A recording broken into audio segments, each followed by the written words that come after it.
이 시간에는 수요기도의 마태복음 강의의 10번째 시간입니다. 예수께서 처음으로 하신 일과 공생애 동안 하셨던 세 가지 일은 무엇인가 라는 제목으로 함께 말씀의 은혜를 나누기를 원합니다.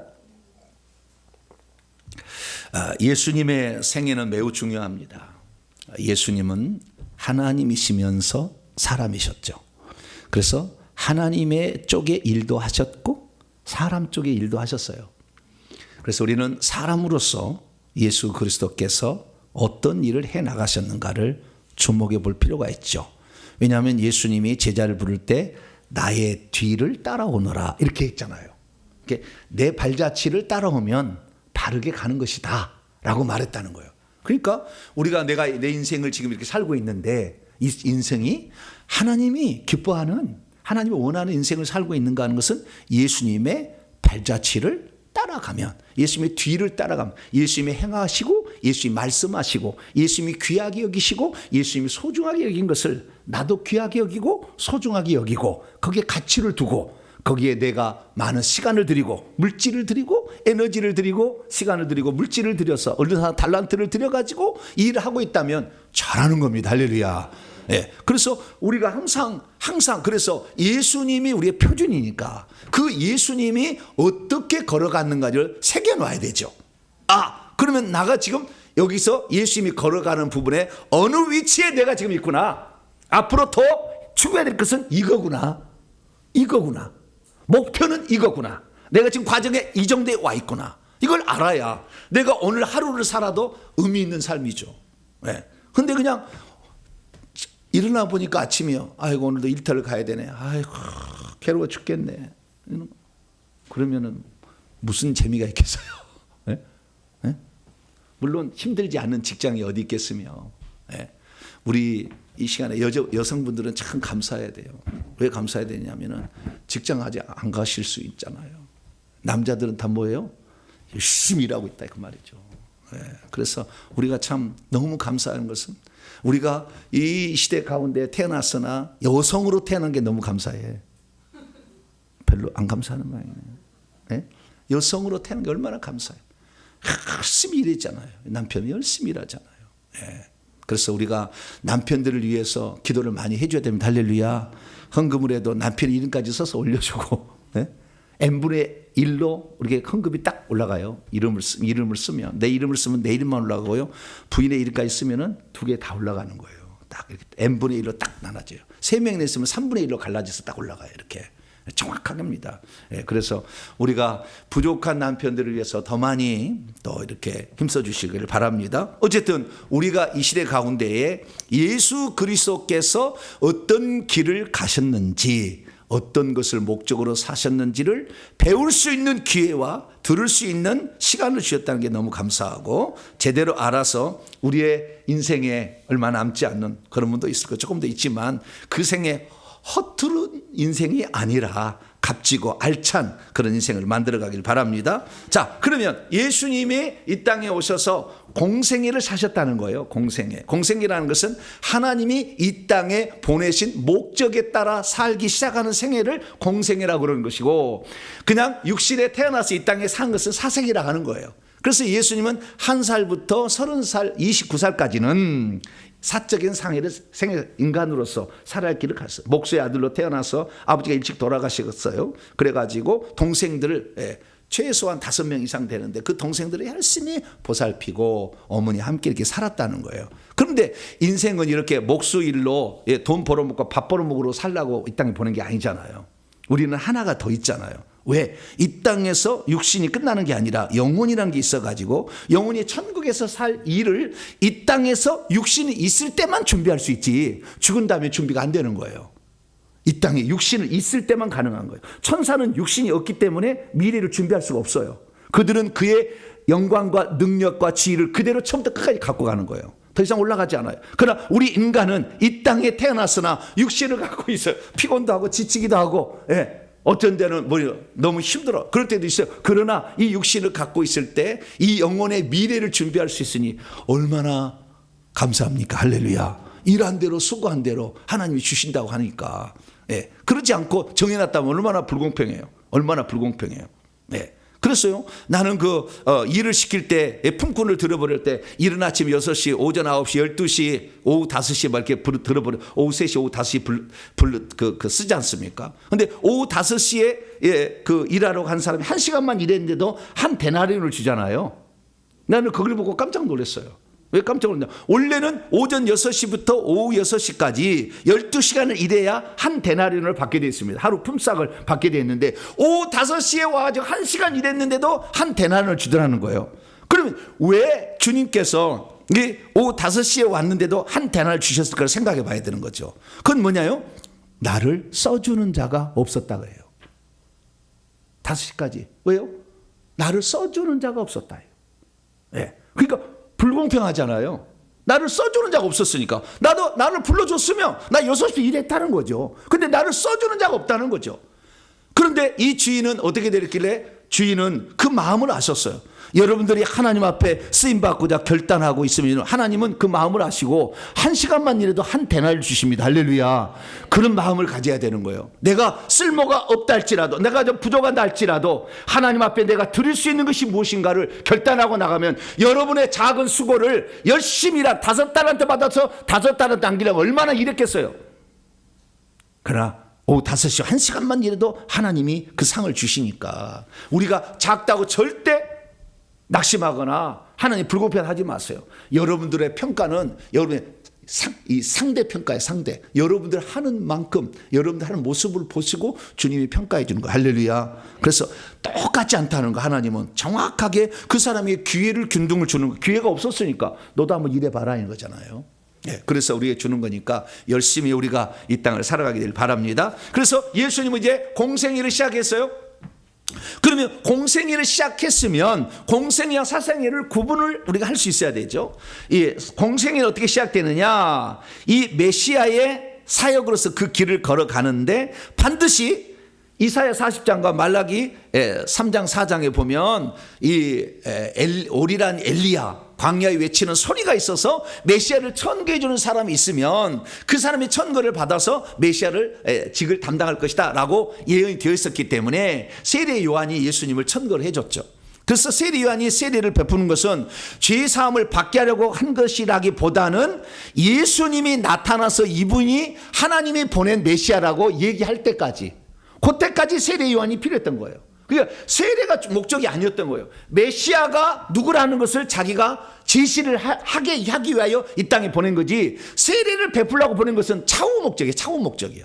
네. 그래서 예수님이 오자 바로 이분이 성령으로 세례를 준 하나님의 아들이고 그리스도다. 할렐루야. 이것을 세례 요한이 증언을 해줬어요. 그래서 예수님이 진짜 그분이 맞다는 것을 하늘에서도 하나님의 아버지께서 인준해 줬죠. 이는 내 사랑하는 아들이요 내 기뻐하는 자라 인준해 주고, 성령도 한량없이 부어줘서 성령이 비둘기같이 내려와 가지고 성령도 예수님에 머무르게 되므로 이분이 하나님께서 만세전에 작정한 인류를 구원하기 위한 메시아다. 할렐루야. 여기 딱 증거가 확정이 된 거예요. 그래서 예수님이 드디어 이제 하나님의 아들로서 그 공생애를 시작하게 되는데, 가장 중요한 건 뭐냐? 공생애를 시작할 때 가장 중요한 건 뭐냐면 예수님이 이 땅에 오실 때 뭘로 예수님이 사역을 할 거냐를 이사야 61장에 예언이 되어 있었어요. 그래서 예수님이 공생애를 시작하게 될 때에 나사렛 자기 고향에 갔는데 고향의 회당에서 성경을 줬는데 이사야서를 줬어요. 두루마리가 엄청 큽니다. 이사야가 성기 제일 크잖아요. 엄청 크잖아요. 한 사람 말고 한 사람 풀고 막 해서 이사야 61장을 찾았어요. 자, 누가복음 4장. 그리고 이 말씀이 오늘 너희의 귀에 응하였다 하고 읽어줬어요. 자, 16절부터 19절까지. 누가복음 4장 16, 19절 시작. 예수께서 그 자라나신 곳 나사렛에 이르사 안식일에 늘 하시던 대로 회당에 들어가사 성경을 읽으려고 서심해 선지자 이사야의 글을 드리거늘 책을 펴서 이렇게 기록한 데를 찾으시니 곧 주의 성, 이사 61장이에요. 내게 임하셔서 1절입니다. 이는 가난한 자에게 복음을 전하게 하시려고 내게 성령을 지금 기름을 뭡니까 저기 하늘에서 성령이 비둘기같이 내려서 성령이 내려온 게 무슨 목적이라고요? 복음을 전하라고. 하려고 했다는 거예요. 그래서 일한다는 겁니다. 복음을 전하게 하시려고 내게 기름을 부으셨으니 또 나를 보내가지고 갈릴리로 두루두루 다니시며, 다 다니시면서 이게 보내서 포로된 자에게는 자유를, 눈먼 자에게는 다시 보게 함을, 눌린 자에게는 자유케 함을. 그래서 주의 은혜의 해, 희년입니다. 자유와 해방의 선포죠. 희년, 구약에 50년마다 돌아오는, 49년 지나서 50년째 돌아오는 희년, 그 희년을 전파하게 하려고 했다라는 거예요. 그래서 그동안에 속박에 매여 있던 모든 사람들을, 노예는 자유와 해방을 해서 자기 집으로 돌아가, 노예 이제 아니다, 집을 또는 땅을 팔았던 사람은 돌려줘라, 이렇게 얘기한 거예요. 그래서 자유와 해방이죠. 그래서 이 포로된 자에게 자유를, 이 누구한테 포로됐어요? 죄에 포로되어 있을 것이고 마귀에게 포로되어 있는 거죠. 죄를 인격화시키면 마귀예요. 귀신에게 포로된 거예요. 그렇기 때문에 이 예수님이 복음을 전파할 때 반드시 해야 될 일은 뭐냐? 귀신을 쫓아야 돼요. 이것이 필수적입니다. 그런데 오늘날 교회에서 귀신 안 쫓아요. 그러니까 이 무당 쪽에는 200만 명이 대한민국에 그 종사를 하고 있어요. 200만 명이. 무당, 점쟁이, 타로 전부 다 합쳐가지고 200만 명이 지금 대한민국이 200만이 지금 무당 속에 잡혀있다 그 말이에요. 근데 이렇게 무당이 200만 명이 사로잡혀 있어서 지금 가짜를, 귀신을 섬기고 있는데도 교회는 이 문제를 해결해주지 못해요. 이게 지금 문제예요. 교회는 이 문제를 해결해 줄 수 없어. 이게 문제입니다. 그래서 그것이 무당령이 다 귀신이거든요. 귀신이 이걸 지금 장악하고 있는데 이 문제를 풀어주지 못해. 그래서 예수님께서 공생애를 이제 정가를 받쳐 정식으로 인주를 딱 받으신 다음에 맨 처음에 한 일은 뭐냐면 귀신의 대장 바알세불을 딱 잡아버리는 거예요. 요거. 그래서 예수님이 세례를 받고 난 다음에 성령께서 일부러 금식을 하게 하셔요. 그래서 성령에 이끌려 금식을 합니다. 왜? 금식을 해서 바짝 말라야 인간이 처참한 상태에 되잖아요. 그러면은 마귀가 시험에도 못당하다. 뭐라고요? 못당하다. 왜? 배가 고파가지고 시험할 때 아주 좋잖아요. 그 약점이 드러나. 인간의 가장 큰 약점이 육체가 연약해서 피골이 40일 금식해 보세요. 피골이 상접해집니다. 그러면 이 먹는 것에 있어서 이제 다시 회복을 해야 되는데 그 먹는 문제가 심각해질 때 그때 딱 오는 거죠. 그래서 그때 오라고. 그래서 예수님을 금식시킨 것은 덫을 놓은 거예요. 하나님이 아들에게 덫을 놓은 거예요. 오라고 이렇게. 그래서 마귀가 온 거예요. 그래서 마귀 시험했는데 마귀를 3대 0으로 이기시죠. 왜 이렇게 얘기했냐? 결정적인 건 뭐예요? 마귀에 눌린 자를 자유케 하려고. 할렐루야. 다 마귀에 눌려 있는데 귀신을 쫓아야 결국에 하나님 나라가 도래하고 그 다음에 하나님의 자녀가 되는 것이고 나중에 천국까지 들어갈 수 있는데 귀신을 놔두고는 안 된다는 거죠. 그래서 예수님이 가장 먼저 공생애를 하신 일은 뭐냐? 귀신의 왕 바알세불 사탄하고 붙은 거예요. 그래서 3대 0으로 이겼습니다. 몇 대 몇이요?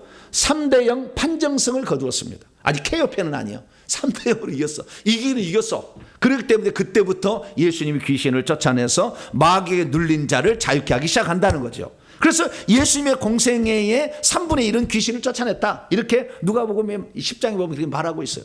13장이죠. 그렇게 말하고 있어요. 그래서 우리는 예수님의 공생애가 얼마나 귀신과 많이 관련되어 있는가를 알아야 되고 이 시대 가운데 귀신을 쫓아내는 것은 우리의 복음 전파자의 반드시 가져야 될 권세와 능력이에요. 그래서 이것을 우리가 오늘날에 증언하고 이렇게 말하는 교회를 여러분 기도를 하셔야 되고 그런 여러분이 될 수 있도록 여러분도 뒤따라 오셔야 됩니다. 할렐루야.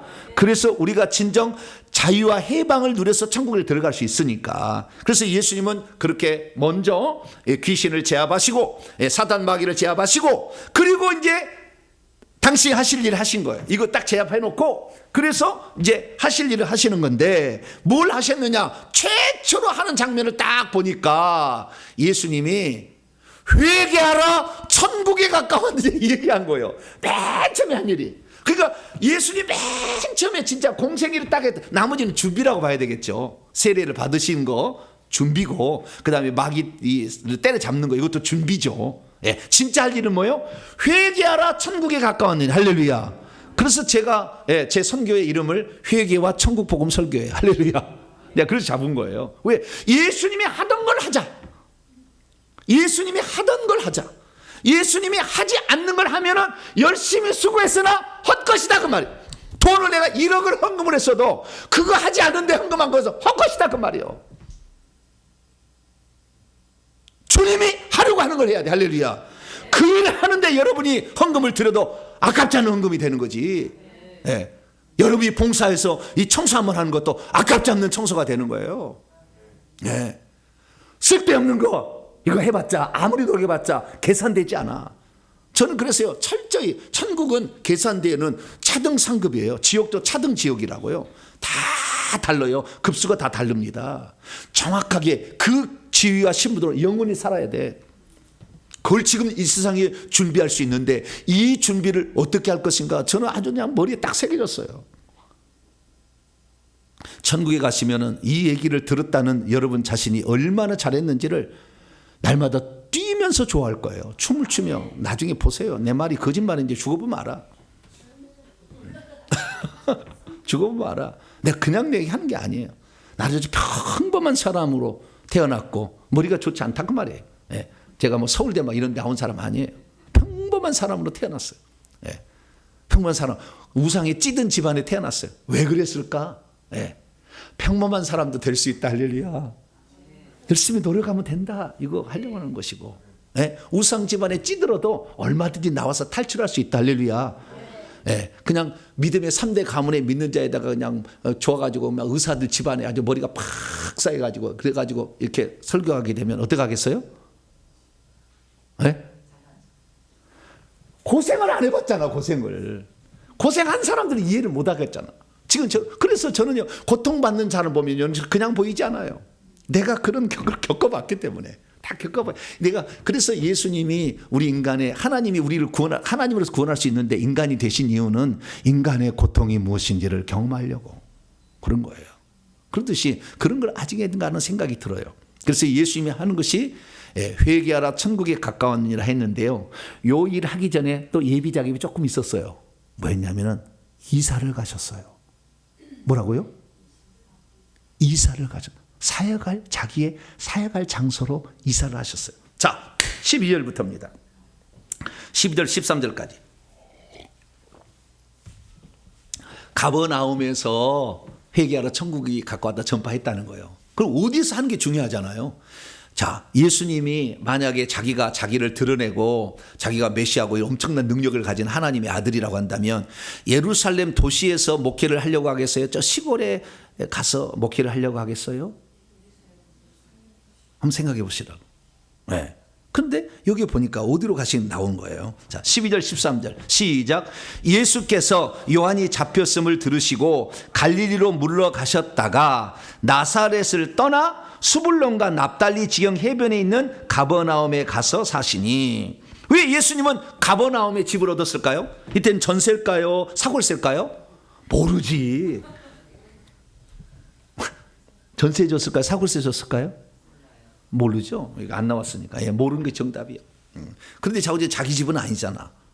예, 여기에 뭔가 어디 가서 가버나움에 그 집에 있을 때 중풍병자를 데려왔는데 사람들이 너무 많아서 못 가니까 지붕을 뜯어서 그때는 그 집이 그 집이에요. 예, 그 집을 전세는 없었겠지 옛날에는. 예, 사골세 주지 않았을까. 예. 느낌은 그렇습니다. 예. 그런데 어쨌든 가버나움으로 가셨다는 거예요. 왜 예수님은 가버나움으로 가셨을까요? 예루살렘을 안 가고 나사렛도 안 가고 두로와 시돈은 안 가고 왜 갈릴리 가버나움으로 가셨을까요? 그 설명을 해놔. 그 밑에 14절부터 16절까지 왜 그리 가셨는지에 대한 것은 예언의 성취다. 이렇게 얘기를 하고 있어요. 예언의 성취다. 하나님이 이렇게 하고자 해서 했다는 거예요. 그런데 저는 생각해 봤어요.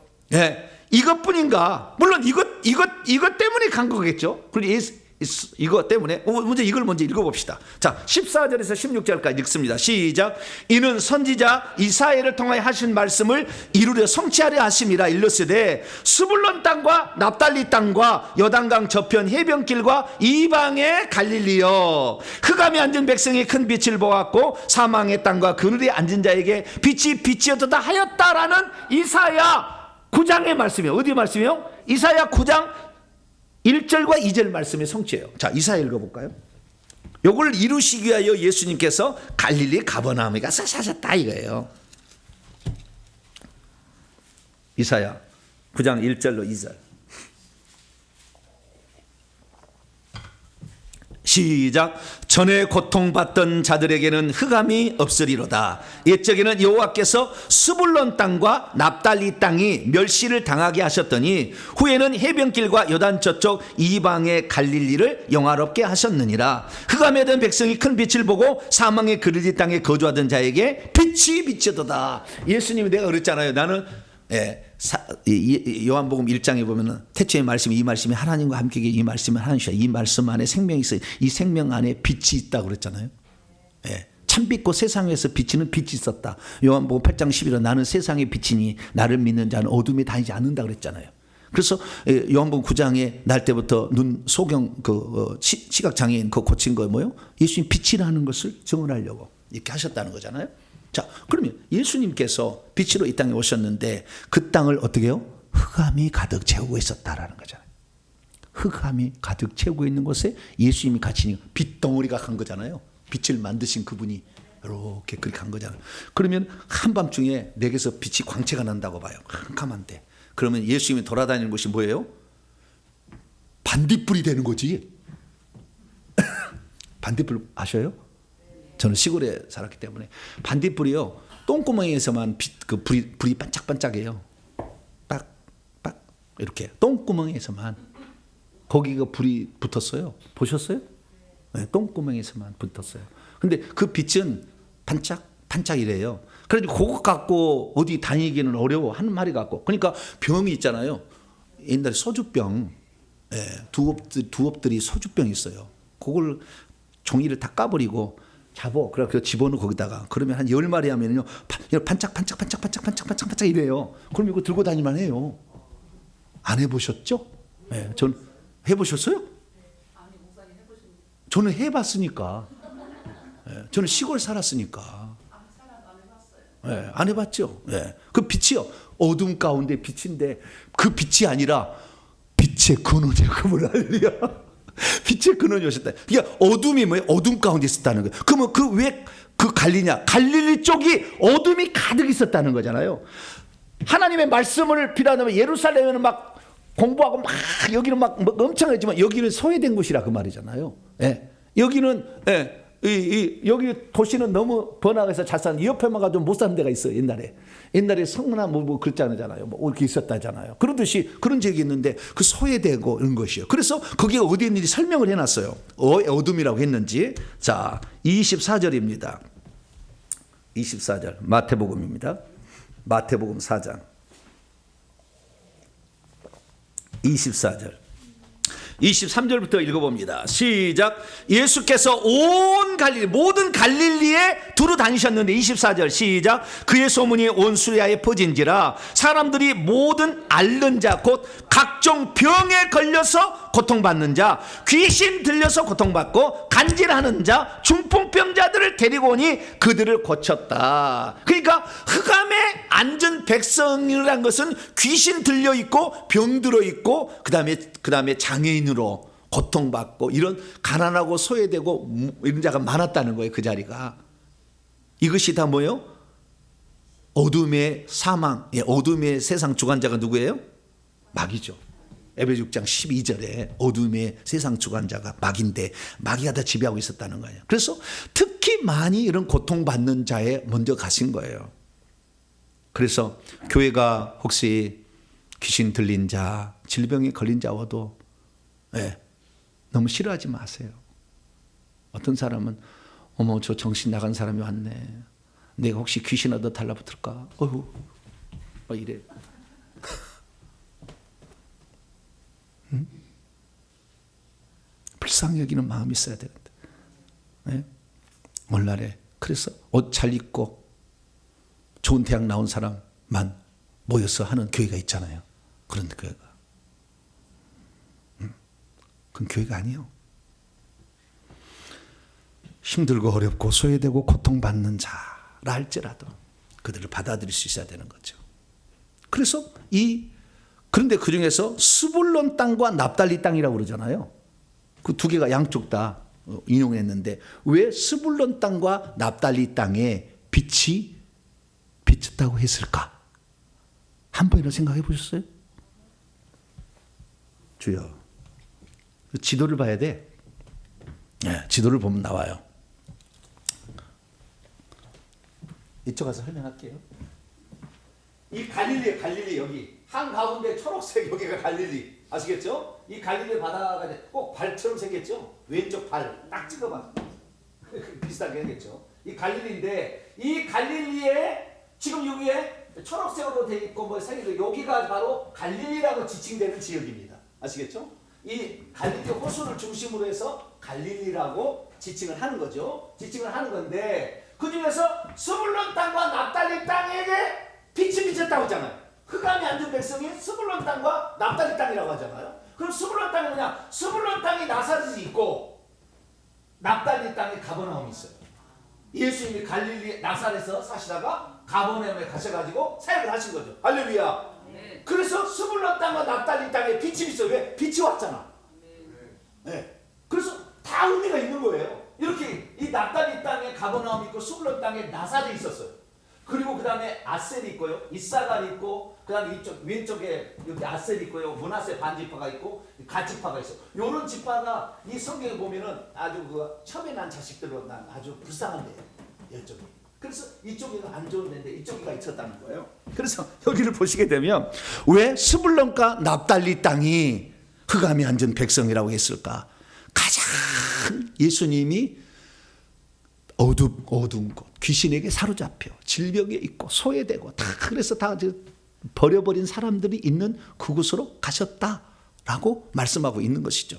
그래서 이 갈릴리 호수를 주변으로 해서 이쪽 지역은 전부 다 소외된 곳. 그래서 살다가 서울에도 그러잖아요. 그러다 서울에서 살다가 저쪽 살다가 모자라면 저쪽으로 간다 하더라고. 동쪽으로 이렇게 어디라고 하면 또 지역 차별을 할 것 같아서 내가 말을 못 하겠어. 저기 천호동 근방에 이쪽에 산사이 저쪽으로 간다 하더라고. 그러다가 또 돈 벌면 다시 들어온대 이쪽으로. 그래서 이렇게 왔다 갔다 한다 하더라고요. 그러듯이 이렇게 소외된 자 이런 곳에 주님이 가셨다라는 사실을 우리는 알 수가 있습니다. 자, 그래서 스불론 땅과 납달리 땅을 왜 언급을 했는가? 중요한 지역이었지. 그곳에 가장 소외된 곳, 가장 흑암한 곳, 가장 고통받는 곳에 주님이 가셔서 사셨다. 30세를 어떻게 해서? 스불론 땅에서 사시고 그 다음에 공생의 3년 반을 납달리 땅에서 사셨다. 할렐루야. 그렇다는 거예요. 왜? 성경을 이루시려고 그랬다는 거예요. 그러면은 이게 왜 그 중에서도 스불론 땅에서 왜? 그러면은 스불론 땅에서도 왜? 가버나움이냐, 가버나움이냐. 가버나움이냐. 자, 보세요. 가버나움을 조금 더 볼까요? 갈릴리 호수 보겠습니다. 이게 발바닥 보이시죠? 왼쪽 발바닥이 왼쪽 발바닥. 이게 50km, 여기는 100km 정도 돼요. 크기가. 갈릴리 바다인데요. 이 갈릴리 바다 중에서 여기 위에서부터 헐몬산에서 물이 흘러내리면 이 위쪽을 보시게 되면 헐몬산에서부터 물이 흘러내리거든요. 물이 흘러내려가서 이 갈릴리 바다를 이루고 다시 갈릴리 바다를 내려가서 요단강을 만들어요. 그럼 여기 위쪽에서 올라오는 여기에 바로 오른쪽에 여기 베세다예요. 베세다. 베세다라는 것은 베세다예요. 고기자기의 집이라는 말이에요. 벳이라는 말은 집이라는 말이거든요. 베세다. 고기자기의 집이에요. 가버나움은 카퍼르나훔이에요. 나훔의 카퍼르 그 동네라는 뜻입니다. 카퍼르의 나훔의 동네. 나훔은 국률잡이라는 뜻이에요. 국률의 동네라는 그런 뜻인데 어쨌든 이 베세다도 있고 보니까 베세다는 어디에? 베세다는 므낫세 지역에 해당되죠. 므낫세. 그죠? 이거는 므낫세인데 그러면 납달리 땅이 나오면은 가버나움도 타브가 있고 기노사 있고 마가달라도 티베리아도 있고 많이 있잖아. 이렇게 영역이 있는데 왜 예수님은 가버나움에 가서 사셨냐 이거예요. 다른 데도 있잖아. 납달리 땅이. 왜 그리 가서 사셨을까요? 그건 단 하나 이유 때문에 그런 거예요. 누구 때문에 그런지요? 응? 누구 때문에? 제자 베드로를 거기서 만나려고. 네 사람, 오늘 첫 제자를 불러요.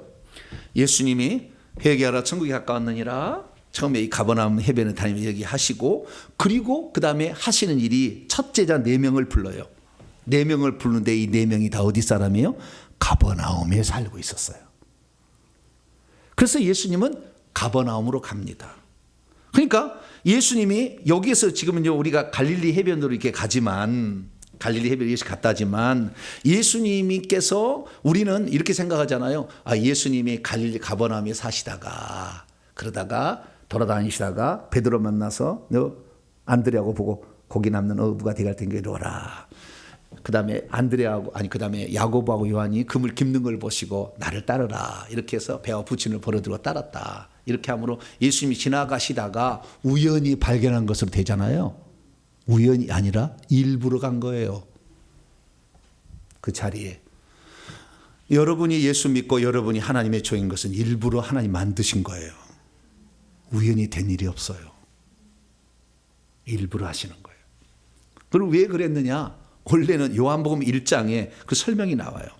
여기 보세요. 다시 4장, 마태복음 4장 12절 말씀 보면 예수께서 세례 요한이 사로잡혔다는 것을 들으시고 갈릴리로 물러가셨다 했지 않습니까? 그런데 이 세례 요한이 잡혔던 것은 한 공생애를 시작하고 1년 정도 뒤에 일어난 일입니다. 사실은 약간 좀 뒤에 일어난 일이에요. 세례 요한이 잡힌 건 조금 더 뒤에 잡혀요. 그런데 여기다 이렇게 기록을 한 거예요. 그 전에 유대 땅에서 예수님이, 다시 말해 유대 땅 예루살렘에서 온 일을 했어요. 일시적으로. 그리고 나중에 이사를 이제 나사렛으로 갔다가 그 다음에 가버나움으로 이사를 가는 거예요. 그럼 예루살렘 뭐 했느냐? 예루살렘에 근방에 있을 때에 그때에 세례 요한이 요단강, 아까 그 갈릴리 호수 거기서 내려오는 그 요단강 있지 않습니까? 그 요단강에서 예루살렘 바로 옆에 요단강 거기에서 세례 요한이 세례를 베풀었거든요. 그 세례를 베풀었는데 그 세례를 베풀고 있었을 때 예수님께서 그 세례 요한의 제자가 누군지를 아셨을 건데 그때 세례 요한의 제자가 누구였냐면은 안드레, 요한복음 1장에 나와요. 안드레라는 제자가 있었고 그 다음에 사도 요한이라는 제자가 있었어요. 근데 이 제자는 원래 누구의 제자였냐면 세례 요한의 제자였다고 나와요. 나중에 요한복음 1장 읽어보세요. 요한복음 강에 있으니까 한번 쭉 들어보시면 잘 나오니까 들어보세요. 그래서 이 안드레하고 그 다음에 사도 요한은, 나중에 사도가 된 요한은 원래는 세례 요한의 제자였어요. 근데 세례 요한이 당국자들이 와서 물어봐. 당신이 그리스도냐? 나는 그리스도가 아니요. 그럼 당신이 누구냐? 그 선지자냐? 그 선지자 나는 아니고. 그럼 당신이 뭐냐? 나는 광야에 외치는 소리요. 그렇게 하면서 내 뒤에 오실 자가 있는데 나보다 먼저 계시고 나는 물로 세례를 주면 그분 성령으로 세례를 주실 것이요. 막 얘기를 한 거예요. 그러니까 옆에 듣고 있는 세례 요한의 제자들이 어떻게 생각했어요? 그분이 누구야 그럼? 이분은 아무것도 아니고 내 스승은 아무것도 아니고 그분이 먼저 계신이라고 하시는데 이분이 대체 누구야? 그런데 어느 날 세례 요한이 세례를 딱 주고 그 다음 날 예수님이 오니까 요한복음 1장 29절 이튿날 보라 예수님을 가리켜 세상 죄를 지고 하는 하나님의 어린 양이라 알려줬어요. 그러자 2명의 제자가 관심을 가졌어요. 그래가지고 있는데 이 다른 제자들보다 이 2 제자가 이 예수님의 관심을 가져가지고 그 있을 때 세례 요한이 뭐라고 한 줄 아세요? 자, 요한복음 1장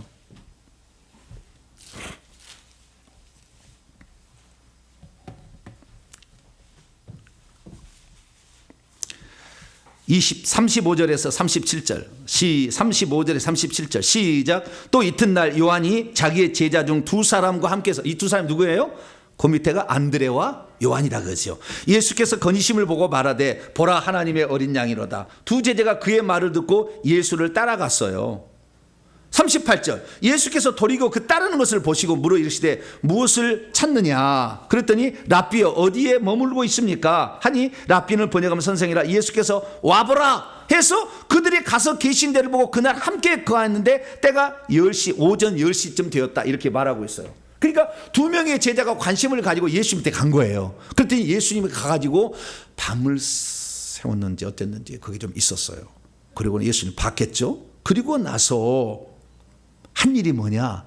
안드레라는 이 총각이 형을 찾아간 거예요. 어디까지? 다시 갈릴리까지 온 거예요. 형 우리가 메시아를 만났어. 막 그런 거예요. 쉴 땜 소리가 자빠졌네.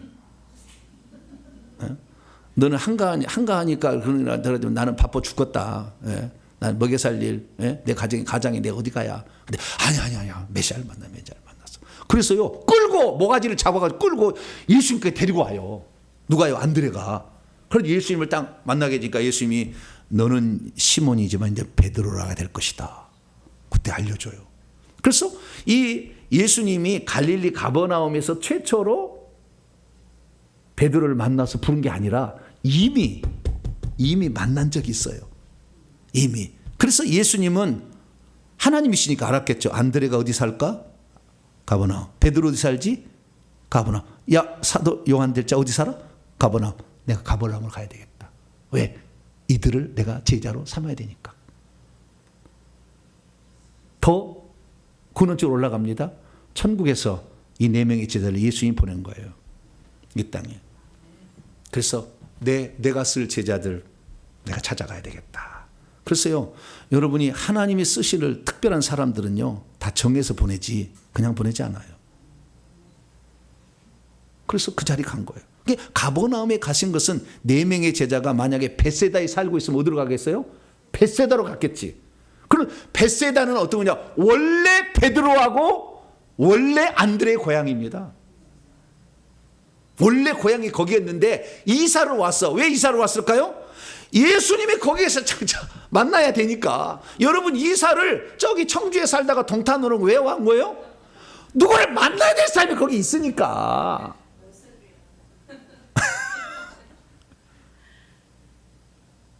왜 내가 이 시대 가운데 갑자기 전투방언 기도를 내가 들었을까? 알아야 될 것이 있으니까. 그게 막 들은 거지 막 우연히 막 들려져요 막. 뭐 우연히 또 그럴 수도 있겠습니다만은 우리가 다 의미가 있는 만남이라는 거죠. 그래서 예수님께서 굳이 가버나움을 간 것은 거기에 내가 만들어서 창조해서 보낸 자가 거기에 살고 있으니 내가 그들을 만나서 제자를 만들려고 그리 갔다는 거예요. 그러니까 이사를 가는 것도 사람을 만나는 것도 여러분 잘 눈여겨보시면 하나님의 역사하심과 섭리하심이 들은 줄 믿으시기 바랍니다. 다시 마태복음 4장으로 넘어옵니다.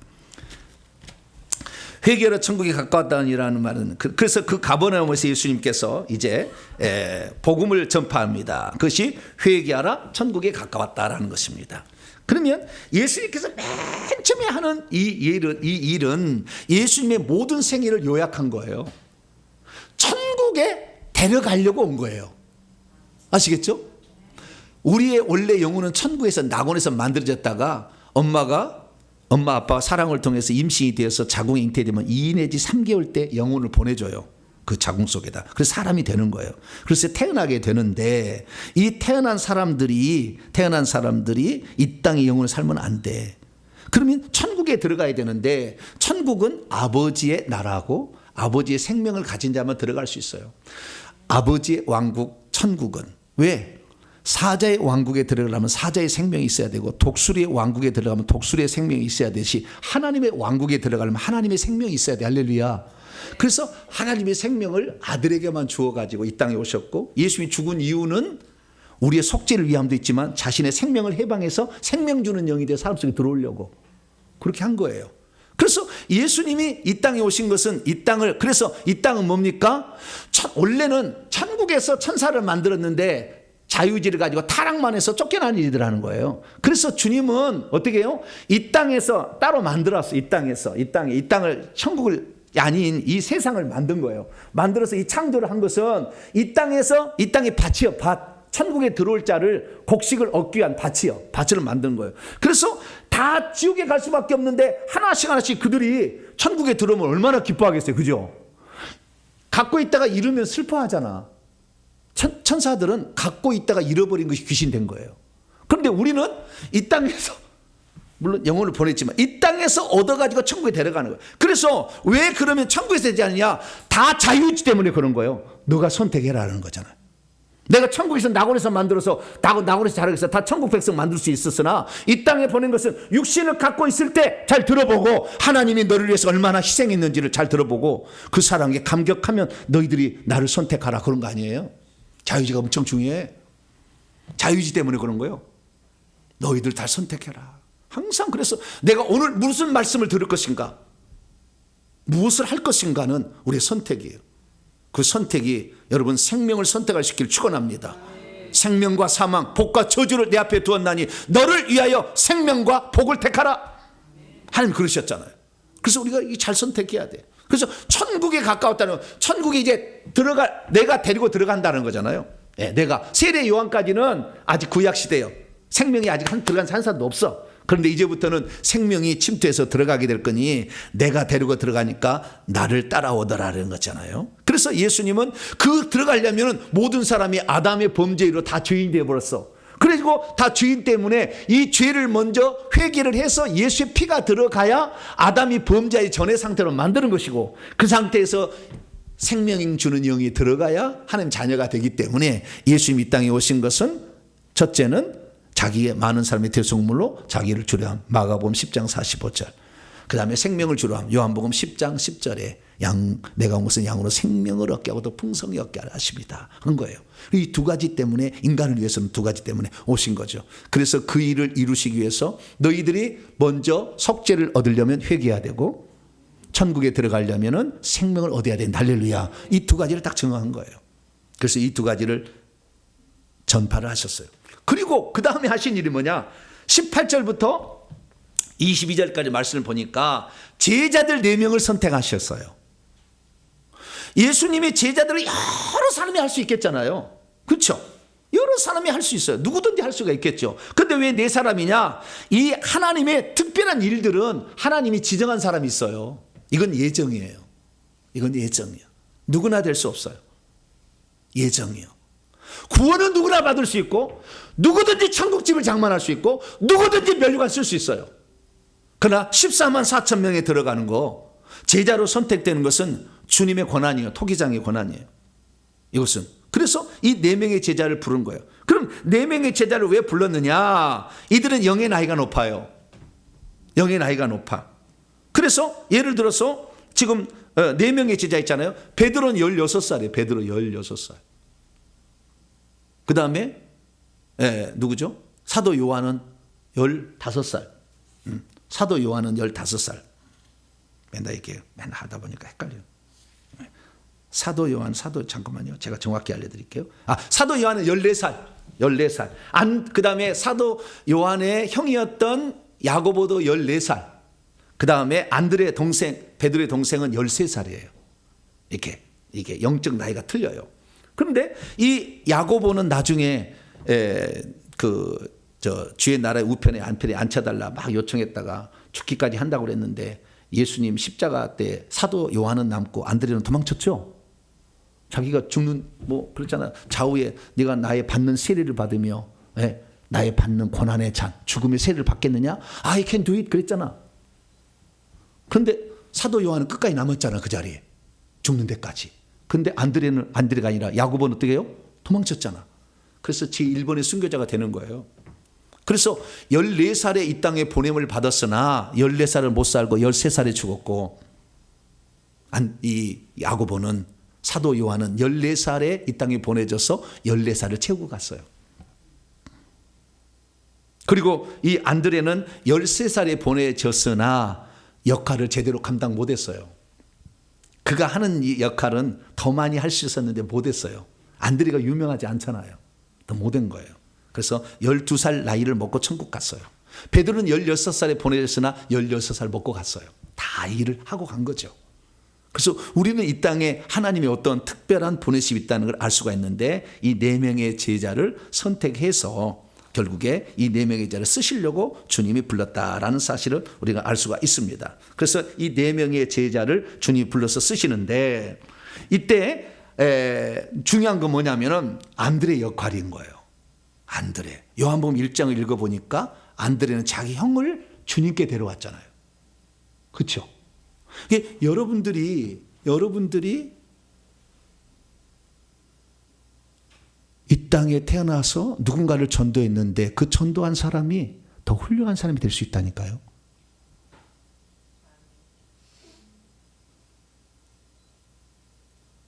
그러면 콩고물이라도 떨어져. 뭐가 떨어져요?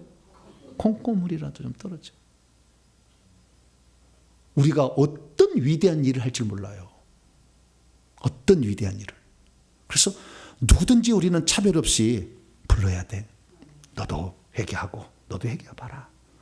너도 천국을 준비하라. 이렇게 하면은 그 사람이 훌륭한 사람이 되면 콩고물이 떨어지는 거죠. 예. 그래 안드레가 하는 일은 자기의 형을 예수님의 수제자로 삼는 일을 안드레가 했다. 그래서 오늘 우리가 누군가를 위해서 내가 새로운 식구가 왔는데 그 식구를 돌봐주고 사랑하기 위해서 그 씨를 세우면은 주님이 얼마나 우리 기뻐하겠어요. 예. 그래서 이 안드레과는 그런 역할을 했고요. 이 두 사람에게 19절 보니까요. 예, 19절. 19절 한번 읽습니다. 시작. 말씀하시되 나를 따라오라. 내가 너희를 사람을 낚는 어부가 되게 하리라 하시니 곧 그들이 그물을 버려두고 예수를 따르라. 그들이 뭐하고 있었냐면요. 18절에 그물을 던지고 있었어요. 예수님 해변을 지나가시는데 그물을 던지고 있었어요. 그때 그물을 던지고 있었을 때 불렀어요. 베드로의 집 천국 가잖아요. 우리 성도를 보내봤어요. 베드로의 집에. 그랬더니 베드로의 집에 벽에가 그물이 걸려 있어요. 황금색 그물이더라고. 황금 그물이 걸쳐 있어요. 가끔가다 베드로가 나오면요, 그물을 걸쳐고 나와. 그래가지고 진짜 복음을 전하는 사람이면 그물을 줘 막. 네. 그러면 이 사람은 시대적으로 쓰임 받을 사람이 되는 거예요. 네. 회개 많이 하시고 나중에 천국 가시면은 그 베드로를 만날 수 있어요. 우리는 현실적인 것을 제가 얘기하는 거예요. 더러우면 안 돼. 이게 귀신이 방해해서 안 되지만 회개를 깨끗이 하게 되면 천국도 지금 갈 수 있어요. 그래서 이 그물을 이렇게 던지는 것이, 이 그물은 투망 그물입니다. 투망 그물을 이렇게 던져가지고 이 그물을 해서 결국에 두 사람을 써서 안드레는 좀 덜 쓰임 받아서 했지만 베드로는 그만큼 충분히 쓰임 받고 갔다라는 거 말씀드리고요. 그 다음에 두 명의 제자 야고보와 요한이 있는데요. 세베대의 아들이었죠. 세베대의 부인은 살로메입니다. 살로메는 예수님의 이모죠. 예수님의 이모. 그러니까 세베대는 이모부고 사촌 동생들이죠. 이 야고보와 요한은. 그래서 이들은 뭐하고 있었냐면은 그물을 깁고 있었어요. 21절에 그물을 깁고 있었어요. 그물을 준비하고 막 하고 있었다는 거예요. 그물을 깁고 있었는데 터진 걸 막 해가서 이제 치려고 막 이렇게 깁고 있었다는 거예요. 그때 주님이 불렀어요. 그랬더니 그들이 배와 부친을 버려두고 예수를 따라갔다. 이렇게 말합니다. 그러니까 원래 베드로는 가장이었고요. 베드로는 가장이었고 그 다음에 장모님이 있었잖아요. 앞으로서 열병에 걸려 있었잖아요. 그래서 결혼도 했어요. 안드레는 혼자 했어요. 총각이었고 베드로는 결혼을 했습니다. 나중에 고린도서 읽어보게 되면 자기 마누라를 데리고 복음 전파할 때 마누라 데리고 다녔어요. 사도행전은 안 나오지만 고린도서에 나와. 데리고 다녔다고. 고린도서 9장에 읽어보면 나와요. 그래서 이 결혼을 한 자고요. 그런데 이 베드로가 뭘 버려두고 주님을 따라갔다고 했습니까? 그물을 버려두고 19절, 20절에 뭐라고요? 그물을 버려두고. 모든 생업. 이때 가장 걱정할 게 뭐였을까요? 내 마누라는 누가 먹여 살릴 것이며 장모님은 누가 먹여 살릴 것인가? 이거 아니겠어요? 누가 먹여 살리죠? 네? 이거 생각하면 제자 될 수 있어요, 없어요? 제자 되기 쉽지 않습니다. 네. 하나님이 먹여 살린다는 분명한 믿음이 없으면 이거 못 버려요. 결단이 아주 중요한 겁니다. 자기의 어떤 그 하나님의 일을 할 때 이런 사람들은요. 그러면 굶어 죽었을까요? 베드로 장모? 마누라 굶어 죽었을까요? 그럼 어떻게 살았을까? 몰라. 성경에는 안 나와가지고. 모르는데 굶어 죽을 것 같지는 않아. 근데 병든 것을 고쳐준 것은 주님 우선적 가서 고쳐준 것은 나와요. 그래서 좌우지간 이걸 버려둔다는 거, 아피엠인가 내버려 둔다는 게 쉽지 않다. 어떤 일을 하는데 반드시 어떤 위험이 있어요. 걱정거리가 있어요.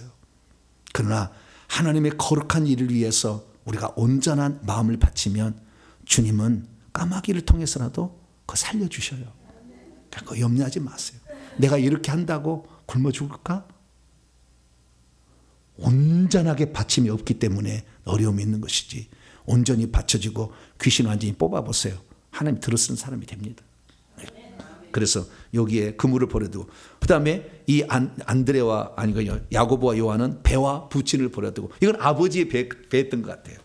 그 품꾼도 있어. 마가복음 읽어보게 되면. 그러니까 부자였어요. 품꾼도 있어가지고 그 품꾼을 고용하고 고기를 낚는 상당히 그 집은 기업이었던 것 같아요. 세베대는 누구라고요? 기업주. 베드로는 기업주가 아니고 혼자 하는 구멍가게는 아니고 자우지간 이런 거였고 이쪽은 기업이었어요. 그래서요 무슨 기업이었냐면 제가 말하면요. 자 보세요. 자 마가복음서 1장. 오늘 다 못해서 다음 주에 또 넘어가야 될 것 같습니다. 시간 때문에. 그러나 좀 더 살펴보죠. 마가복음 1장 20절을 봅시다. 20절 읽습니다. 시작. 곧 부르시니 그의 아버지 세베대를 품꾼들과 함께 배에 버려두고 예수를 따르니라. 그의 아버지도 가족도 버려두고 품꾼도 버려두고. 품꾼이란 건 뭡니까? 고용된 일꾼을 가리키는 거잖아요. 그러니까 기업가에서 기업. 아주 기업처럼 이렇게 하는 그런 사람이 바로 세베대였다라고 말할 수가 있습니다. 그리고요. 그러면은 여러분 이거 요한복음 강의 때 내가 했는데요. 그 사도 요한이 예수님이 붙잡혀 가지고 빌라도의 뜰에 이제 그 대제사장이 빌라도가 아니라 대제사장이 뜰에 가잖아요. 불을 쬐고 막 있을 그런 장면이 나오잖아요. 그때 베드로가 못 들어가고 밖에 있었어. 그랬더니 대제사장과 아는 자였던 사도 요한이 베드로를 이렇게 얘기해 가지고 들어와서 이렇게 예수님 그 빌라도 아니 대제사장 가야바의 그 집에 그 재판 받을 때 그때 들어오게 하는 역할을 해요. 대제사장과 아는 자라고 얘기를 해요. 그럼 무엇 때문에 대제사장과 아는 자랄까 얘기할까? 이게 어떤 사람은 나 그 사람 알지 않다고 아니, 사진 찍었어도 나는 알지 않다 뭐 이렇게 얘기하는 사람도 있잖아요. 아는가 모르는 것이 뭔지를 안다는 것이 어느 정도까지 알아야 되는지 잘 애매하잖아요. 그 재판하는 사람도 힘들 거예요. 나 그 사람 모른다. 그 사람이 나 아냐? 모른다. 그래서 이 아는 자가 어느 정도인지 모르잖아요. 그런데 여기에 보면은요, 여러분 놀라지 마세요. 첫째, 이 예수님의 어머니 마리아하고 그 다음에 여동생이 살로메예요. 마리아 여동생 살로메, 자매지간이요. 근데 이 마리아의 어머니가 있을 거 아니에요. 어머니가 제사장의 딸이에요. 어머니가 있는 게 안나라고 합니다. 이름은 성경 안나인데 이 안나의 또 자매지간이 누구냐면 엘리사벳이요. 세례 안에 어머니 엘리사벳. 근데 둘 다 아론의 자손으로 엘리사벳이 제사장의 딸이었다 나와요. 그래서 그 연관이 있어요. 제사장의 아주 유명한 제사장의 거기에 친족이었기 때문에 제사장과 좀 아는 관계가 첫 번째고, 두 번째 뭐냐면 기업가였어. 기업가 세베대가. 왜 기업가였느냐? 자, 요한복음 19장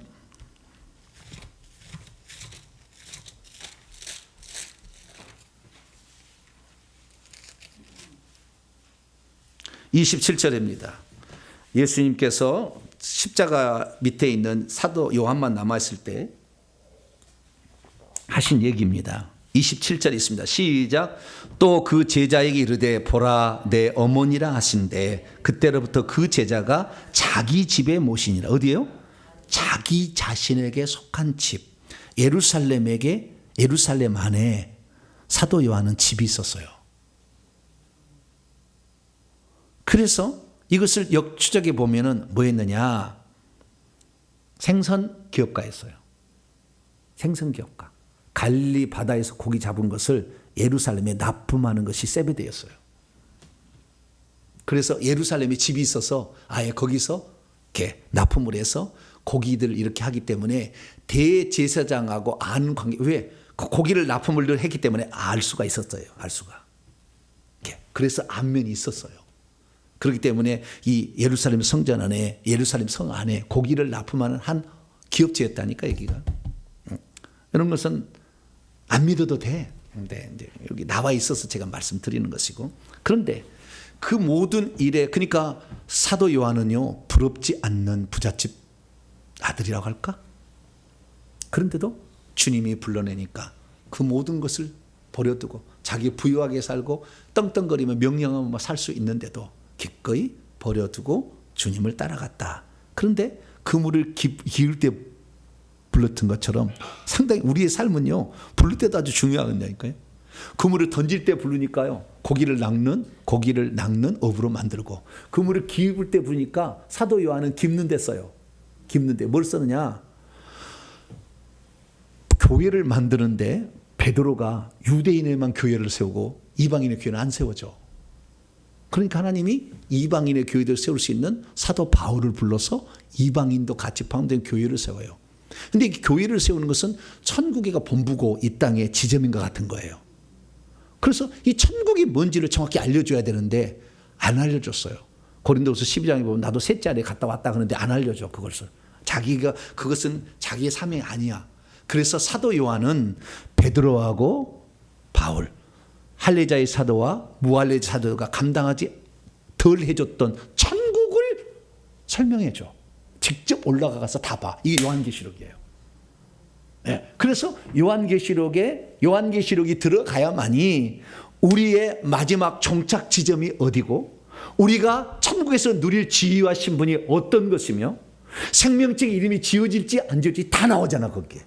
그래서 그물 찢어진 것을, 좀 부족한 것을 채우는 역할을 누가요? 사도 요한이 하는 거지. 그러니까 말 한마디도 버릴 것이 없어.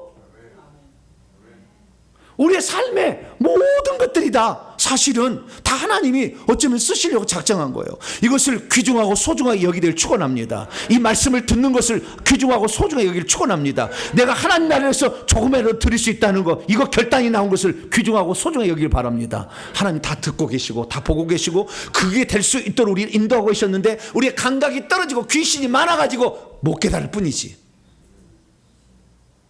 제가 오늘날 여기까지 오게 된 게, 이런 말을 내가 할 수 있는 거에 제가 처음부터 이게 잘했느냐? 나는 몰랐다니까요. 근데 때를 따라 하나님이 훌륭한 종들을 탁탁 이렇게 붙였어요. 그래서 그분들이 가지고 있는 모든 노하우를 다 저에게 전수해 준 거예요.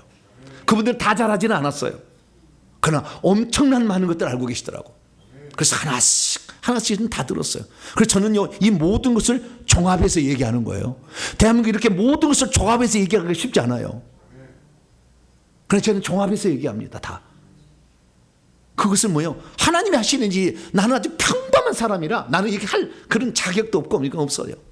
그런데 주님은 그 모든 과정에 다 하나씩 섭리하시고 만나게 하는 것도, 배우게 하는 것도 다 의미가 있는 거예요. 할렐루야. 그래서 거기에서 최선을 다해서 그것을 얻으니까 그것이 이 시대 가운데에 천국을 확실하게 소개해 주는, 천국을 어떻게 들어가서 천국의 지위와 신분을 누릴 거냐. 막 수많은 가짜들이 많잖아. 천국 갔다 온 사람 간증들 보면 가짜가 꽉 찼어. 사탄도 다 보여줘. 마태복음 4장에 보면 천하만국의 영광을 다 보여주잖아. 사탄이 다 보여줄 수 있어. 천국에 살다 왔기 때문에 비슷하게 꾸며가지고 다 보여줘서 가짜 천국을 갔다 오게 경험시키게 많이 한다니까. 나는 실제를 얘기합니다. 실제를, 가짜를 보여준 게 아니라. 나는 무당이 없어요. 뭐가 없어요? 무당 세력이 없어. 그것도 엄청 뺐어요. 네. 수천 명이 있었습니다. 무당들이 내 속에, 머릿속에는. 그러나 다 뺐어요. 그래서 제가 이제 말씀을 드리는 거니까 그냥 어느 목사가 한 얘기다 생각 마시고 잘 들어보시면 우리의 삶의 하나하나가 너무 소중하니 그것을 잘 마음에 새기고, 나를 향한 내가 하나님께 무엇을 내가 드릴 수 있을까? 나를 하나님 어떻게 쓰시려고 했을까? 좀 더 찾고 구하고 회개를 해서 빼내야 여러분의 수고가 천국집을 짓는 재료가 되니, 할렐루야. 회개를 열심히 하셔서 천국을 잘 준비하는 복된 성도가 되길 간절히 바랍니다. 거룩하신 하나님 감사합니다. 예수님께서 이 땅에 오셔서 처음에 뭐 하셨을까? 회개와 천국 복음을 증언하시고, 그리고 제자들 자신의 사역을 계승시키기 위하여 하나님이 미리 보낸 자를 불러서 그 일을 맡기셔서 베드로와 요한이 그 마지막의 역할을 잘 감당했습니다. 오늘도 하나님 우리를 불러서 교회를 세우고 어떤 일을 하는데 하나의 어떤 부분을 담당하게 하려고 우리를 불렀음을 믿고, 오늘도 그 부분을 잘 감당하는 저희들 되게 해 주시옵소서. 우리 주 예수 그리스도의 이름으로 기도하옵나이다.